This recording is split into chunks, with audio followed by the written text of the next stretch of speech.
Madam Deputy Speaker, there's been a misunderstanding from the earliest days of the European Union as to what we mean by a free market in goods and services. When my constituents voted in favour of EEC membership in 1975, they understood the common market to mean mutual product recognition. If you can sell a bottle of mineral water in the UK, you should be allowed to sell the same water in France or Germany or Italy, and vice versa.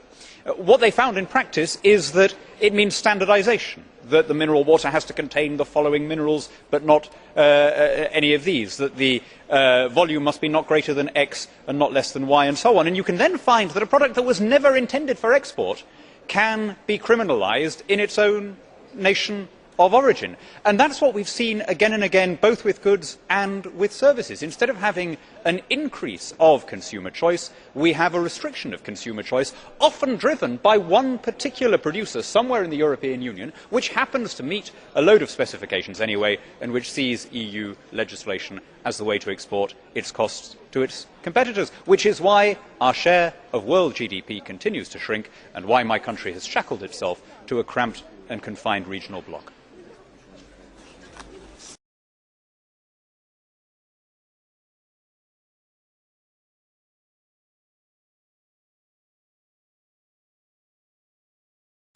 Thank you, Mr. Deputy Speaker. I have a conceptual problem with the idea of this economic harmonisation. It takes away what ought to be the main pressure on a government to reform and be competitive. You can raise your taxes up to a certain level before the money starts fleeing to friendlier jurisdictions, your revenues go down and you find that you have to correct it. You can give your workforce the most generous entitlements, paternity leave and maternity leave and holidays and maximum working days up to a certain point. Before the factories start closing, the jobs start fleeing abroad. One way of thinking of the European Union is that it's an attempt to prevent that process by allowing each country to export its high costs to its competitors.